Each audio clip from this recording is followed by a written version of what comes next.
Perhatikan wanita ini. Dia putra orang terkaya di dunia. Hari ini Anda bersama putri Anda naik pesawat pribadi kembali ke negara itu.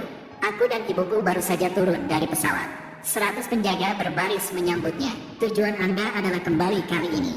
Aku ingin balas dendam pada mantan suamiku, karena dialah yang membunuh anakmu. Sekarang juga, kakak gadis itu juga datang menjemputnya. Pikiran Anda, Paman, saya memiliki banyak pekerjaan, jadi saya sedikit terlambat. Apakah kamu ingat saya? Saya tidak percaya Anda. Jangan membodohi saya. Saya seorang pria dewasa dan saya masih suka Anda memegangnya. Ayolah, dia kemudian ditunjuk oleh kakaknya sebagai direktur baru perusahaan. Terlalu sibuk berbicara dengan kakakku. Jadi Anda meninggalkan putri Anda di mobil Anda. Putri, saya melihat pria di foto pernikahan ibu saya. Dia segera menyadari, ini adalah ayah yang belum pernah saya temui. Jadi dia punya ide.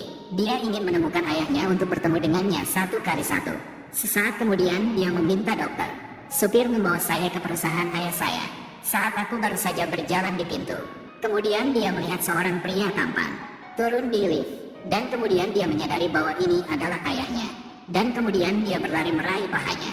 Penjaga keamanan melihat itu, kirim dia keluar segera.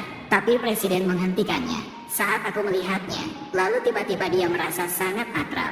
Tidak mungkin untuk dijelaskan. Kemudian dia berlutut dan bertanya, kenapa dia menyebut dirinya ayah? Biar ku minta seseorang untuk mengantarmu pulang. Tidak dibutuhkan. Aku datang ke sini sendirian untuk menemukanmu. Dan aku tidak tahu kau ada di sini. Apakah Anda mengenal gadis ini atau tidak? Aku melihat alisnya sangat mirip denganmu. Anda terlihat seperti dua ayah. Namamu Little Main, kan?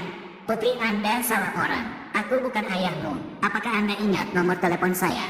Aku akan memberitahunya untuk menjemputmu. Ini belum berakhir. Aku menemukanmu di sini. Selamat tinggal, ayah. Ini hadiahku untukmu. Ingatlah untuk menjaganya tetap aman. Sampai jumpa, ayah. Presiden melihat boneka beruang itu dan tersenyum. Tapi aku tidak percaya. Gadis itu adalah putrimu yang sebenarnya. Ternyata 5 tahun lalu, presiden selalu menyiksa istrinya. Karena saya pikir itu, kaulah yang membunuh kakekku. Tidak peduli bagaimana Anda menjelaskannya. Saya juga tidak percaya plotnya. Selain mengambil kesempatan ini, memaksanya meminum racun untuk merelakan anak dalam kandungannya. Karena ingin mengambil posisi sebagai istri presiden. Akhirnya presiden harus membawanya ke rumah sakit darurat. Tapi saat dia baru saja melahirkan dia merencanakan untuk menyuap dokter untuk mencuri putramu. Dia kemudian menyuruh dokter untuk membunuh gadis di meja operasi. Untungnya, dokter memiliki hati nurani. Paman, dokter mengatakan Anda masih memiliki anak perempuan di perut Anda. Dokter kemudian membantunya melahirkan putrinya Ra. 5 tahun kemudian, dia kembali untuk membalas dendam pada mantan suaminya. Dan dia merencanakan bertahun-tahun yang lalu. Tapi dia sedang merencanakan sekarang. Masih belum diterima oleh ibu presiden. Jadi dia ingin menyiksanya sampai mati. Perbuatan kejamnya berdiri di samping bocah itu. Terdekat ditemukan, anak laki-laki itu bergegas dan menangkapnya. Tapi dia terlempar ke tanah. Anak itu sangat marah sekarang. Menatapnya, dia mengancam, jika kau berani menatapku seperti itu lagi, lalu dia akan mencungkil matamu. Lalu dia berkata, jika Anda tidak mendengarkan, dia akan membiarkanmu mati bersama ibumu. Tapi, kata-kata itu membuat anak itu semakin marah. Anda tidak diizinkan untuk menyebut ibumu. Kemudian anak itu mengambil barang-barangnya, mengupas buah di atas meja dan menunjuk ke arah perencana. Ibumu tidak mati. Kamu membuatku takut hari ini. Jika rasanya enak, tusuk aku. Kau tak berani, Nan. Sekarang juga, presiden pulang tiba-tiba dan dia melihatnya. Letakkan tanganmu di atas pisau. Buat dia terluka.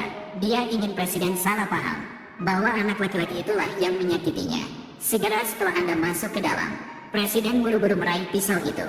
Di tangan putranya dia merencanakan berpura-pura menjadi korban anak laki-laki itu. Itu semua salahku. Dia bilang dia merindukan ibunya. Tapi aku bilang ibuku meninggal saat itu. Dia tiba-tiba menjadi